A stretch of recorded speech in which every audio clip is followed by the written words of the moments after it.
Now we'll start off with the aviation sector. Some airlines have made the presentation of COVID-19 test certificates certifying travelers negative for the virus as a precondition for boarding when operations on international routes resume soon.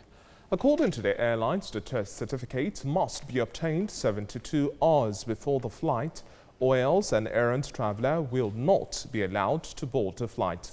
Qatar Airways, for example, has also included Nigeria among the countries whose travelers must present such certificate, effective from August the 13th, that's tomorrow.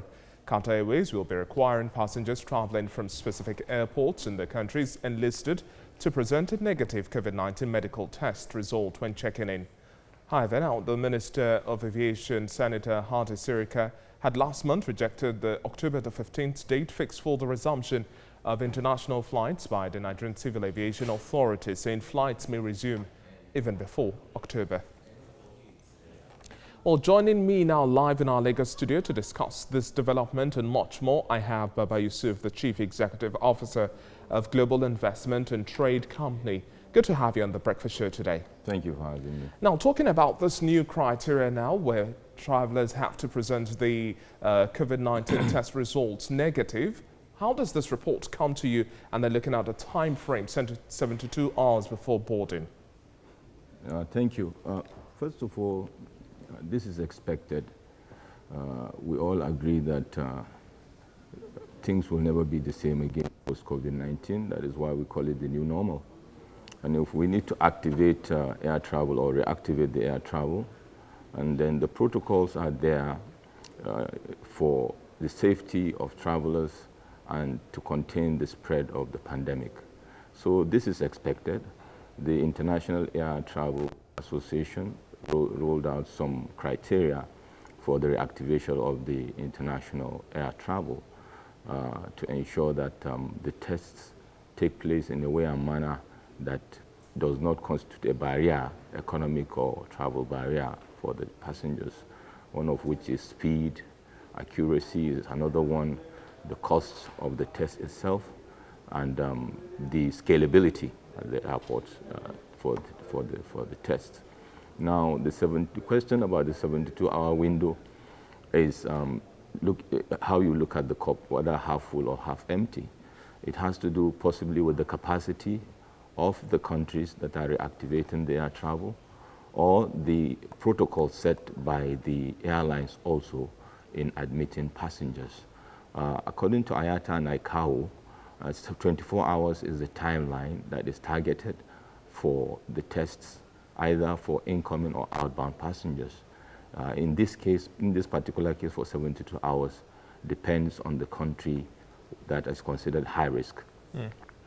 Now, talking about time, speed, and a whole lot more now, in terms of our testing capacity, we've had issues with that. So now, on the part of the airports and as well as the airlines, what's your take on that? Do you think it's most appropriate that we have the airlines have the testing areas at the different points, or it's rather the responsibility of the airports? Or would you just say generally we should have the testings done and then you come with your certificate, but at the end of the day, the certification or the validity of that document is critical? Yes, I think taking it from the airport and the airline perspective, first of all, we have to consider that reactivating international air travel is a collaborative effort. The airports, the airlines, and including the clients as well, for all of us to be on board on this. But importantly, I think, is the core responsibility of government to ensure these tests are done in line with best practices.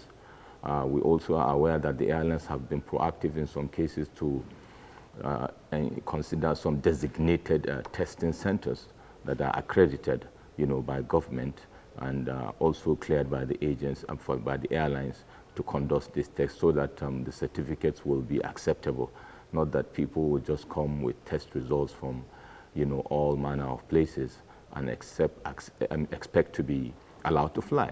But importantly, the critical success factor will be testing at the airport, considering the IATA criteria and also the ICAO criteria as well.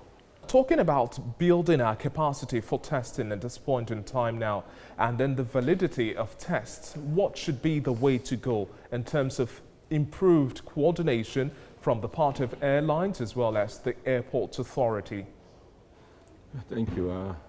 Building capacity, if we look at it from the perspective of operations and safety, has to do with availability of the materials for testing. If you take it from the national perspective, so far we have about over 300,000 testing done in a country of population of over 200 million. And that's almost like 1%.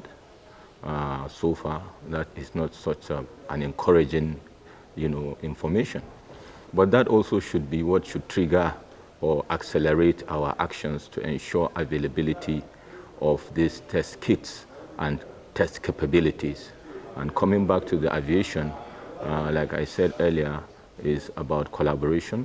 The airlines, I believe, are going to be proactive in ensuring that passengers they are taking, especially to their countries, are properly tested.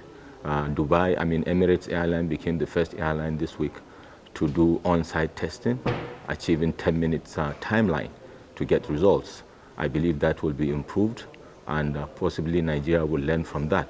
Importantly, on the ground, between the airlines, the aviation authorities, we expect building those capacities with the availability of kits and the skill capacities also for those that are going to conduct those kits. On the part of the clients, we have some months to activate the air travel. I reckon the first 3 months will be more of people returning to Nigeria and maybe returning to their countries, more of that than business. So social before economic travels.